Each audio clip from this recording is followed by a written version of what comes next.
Good morning, scholars. Today we're going to continue our way forward into Book 2 of the Iliad, looking at lines 265 to 277. This is where Odysseus gives Thersites his physical beating and the troops react. Hosa epe, skeptroi de metapranon edekai omo plexen. Ho did no de daneron de hoi ekpese da cru. Smodix haimato essa metapren nu ex ubanesta. Scap through hupo cruceu. Ho da hesdeto da besente. Alge sas da creon idon. Apo morxato da cru. Hoi de kai aknumenoi per epautoi he du gelasan. Ho de detis epesken idon esplasion alon. O popoi ade muri Odysseus esla orge. Bulas texar con agatas polemon tecoruson. Nun de tode megariston in arge oisen erexen. Hos ton lobe te ra epespalon esc agoraon. U dan men palen autis anas se dumos agenor. Ne ge ein basile as, one de ois webesen. Okay, so hos da epe skeptroi de metaprenon edekai omo plexen. Ho idno de daneron de hoi ekpese da cru. Okay, so metaprenon, neuter is the back of one's body. Plexen is from pleso, its first aorist, meaning to strike. Plexen, he struck. Idnote is to double over in pain. This is, of course, an aorist passive from idno omai. Daleros, when used of tears, is big or swollen. It's worth looking at the entry to this adjective because it has a wonderful sweep of usage. So, hos a epe, skeptroi metapranon edekai omo plexen. Ho did no de daleron de hoi ekpese da cru. Smodix daimato essa metapren nu ex ubaneste. Skep through hupo cruceu. Hoda hesdeto tabe sente. So, smodix, smodegos, feminine, is a welt, or I guess a bruise, a welt.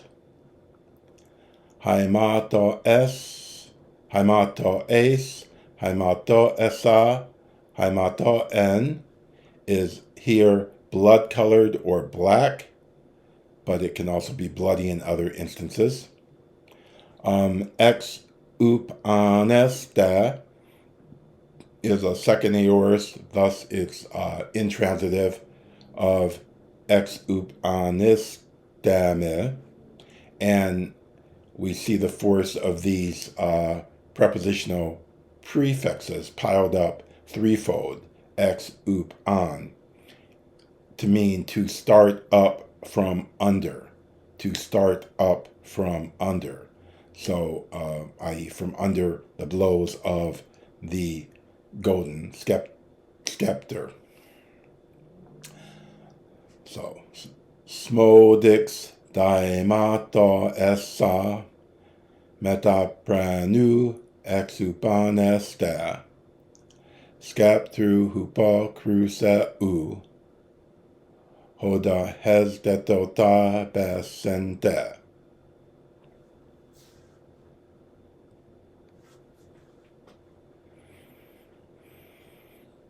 Algasas dacre on idon apamorx sato da cru. So, tarbeo is to be terrified. Algeo is to be in pain. Creon idon translates here, according to Cunliffe, looking dazed. Apomorgnume, with first aorist apomorxato, in the middle means to wipe away from one's face. So, hoda hesdeto tabesente algasas da creon idon apomorxato da cru.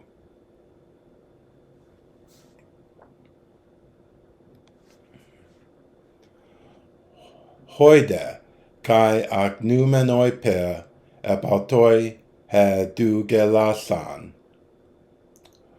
Hodedetis e pesken idon esplasion alon. So, a pesken is here frequentative. He kept saying, and hode tis a pesken, and so the tis here has a sense of everyone, each man. Idon es placion alon. Placios is adjective meaning next to or neighboring. So placion alon means the man next to himself. So this line, hode tis epesken idon es placion alon, allows Homer to impose a unified reaction experience of the narrated events upon his actors. That is to say, here we have the troops reacting here as expressed by each person looking to his neighbor and saying.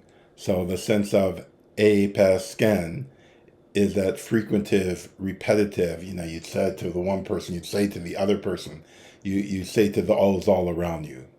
So this is a wonderful device that carries deep into classical literature, and I think is used most exquisitely by the Augustan historian of the Roman imperial age, Titus Livius. Livy just uses this marvelously when he wants to describe the state of the troops or the people reacting to something. He uses this exact same tool, let us say. So, hoi dekai ak numenoi per epautoi hedugelasan, hodedetis epesken idon es placion alon. Now, I think the first line of this pair is just marvelous insofar as how much emotion it packs, how deeply descriptive it is. And what I mean by that is basically, I guess we could say that here Homer gives us our first example in Western literature of what the Germans called Schadenfreude, whereby you have joy at another person's misery, but at the same time, kai ak numenoi per, even though they were grieved, it struck them as violently. They weren't, it wasn't funny or anything. It was serious, and it kind of made them flinch. At the same time, epaltoi hadu gelasan. They are sweetly laughing at him at what's happened to Thersites at the same time. So I just think this first line is wonderfully compact and full of emotional detail as to encapsulating the reaction of the troops. They're ambiguous, or I should say, I don't know if ambiguous is the word I want, but their conflicted reaction. And then the hoda datis epe scanidon es plesion alon is just, like I say, this marvelous device that extends even to the Roman historian Livy almost 600, 700 years later. So, hoidekai ak numenoi per apauto he do gelasan. Hodedetis epesken idon as plesion alon. O popoi ade muri Odysseus es la eorga. Boulas texarchon agatas, polemon tecoruson. So, O popoi, we'll see this quite a lot. Look you now is the way Cunliffe translates it. Look you now, but O popoi, we saw it in book one as well, where it might need to be translated a little differently. Orga is from ergo. It's a perfect form of ergo, meaning to do or perform. So he has performed, and we have this cognate accusative, muri efla, thousands, myriad, uncountable, innumerable good deeds. So o popoi e de muri Odysseus esla e orga, boulas texarchon agatas, polemon te coruson. So exarcho is to initiate or take the lead in a certain object. Here it has the object boulos, so to take the lead in council. And then coruso is to marshal or set in array. And polemon here, the battle plan. So he does brilliant deeds both in council and on the battlefield. And erexen is from resdo, to do or perform or accomplish, our first aors. So, nun de tod meg ariston in arge oisen erexen, hos ton lobe te ra epes balon, esk agora on. So, lobater or lobateros, genitive, is a foul-mouthed fellow, a scurrilous troll.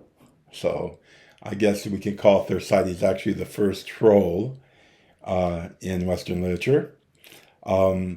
Epesbalos is from a combination of epos, wepos, balo, to throw words around. So throwing words at random. Agora, we've usually seen that as the gathering place for assemblies and stuff. But here in the plural, agoraon has a sense of speaking in the assembly.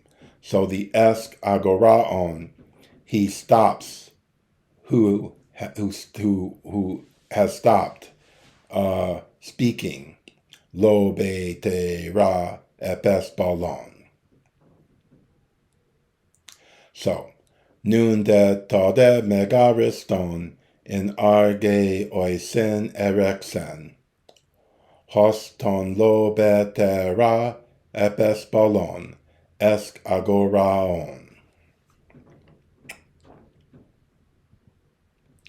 Uten men palen autis, ane se tumos agenor.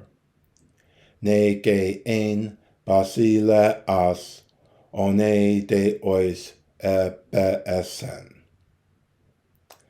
So here, Dan is an enclitic that has a mocking force. So uten men. And this whole thing is, this statement is ironic. Aneso is from ane, eme, which is to urge X to do Y. And of course, the object here, it's you have the double object first, the men. His heart will not urge him and urge him to do X, the infinitive, nekein. So, agenor, agenoros is an adjective meaning manly, bold, courageous, and here it's apparently mocking of Thersites. So again, we had irony, we have deep irony here in the way, the humor of them laughing at Thersites gets expressed. So, uten men palen autis, anese tu mos agenor. Ne ke ein basile as, one de ois ebesen. Okay.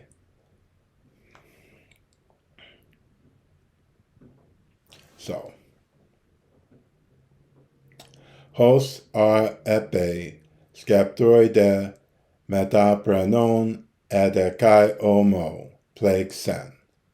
Ho did id note, Valeron de hoi ekpese da cru.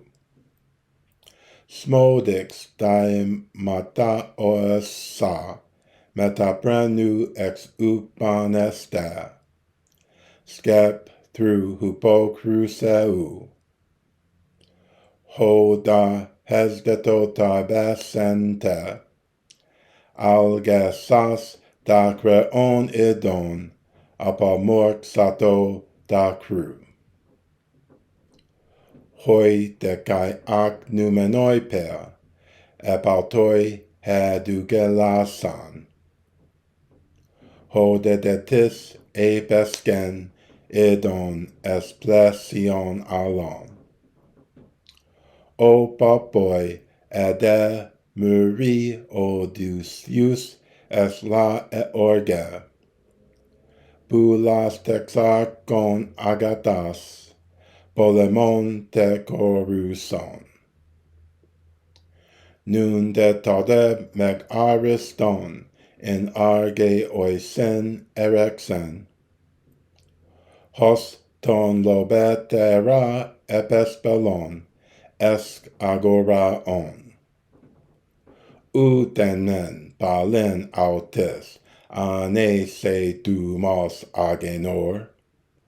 Ne ke ein basile as, oine de ois ebesen. Okay, so there we have it, the conclusion of the Thersites episode in Book 2 of the Iliad.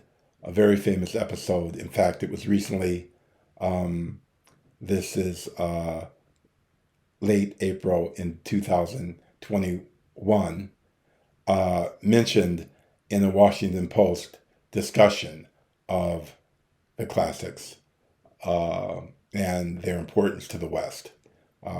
Quite a hot topic, shall we say, as far as popular culture has any awareness of academia whatsoever right now. So that's it for today. Thank you for being interested. I encourage you to come onto my Patreon site so you get all the segments of this journey through Book 2 and everything else that we have published, including the all 156 lessons of our basic Greek course. And it's only $5 a month to become a patron and have access to all that. So I hope you will consider it. Have a good day, and thank you for your interest in ancient Greek. Bye-bye.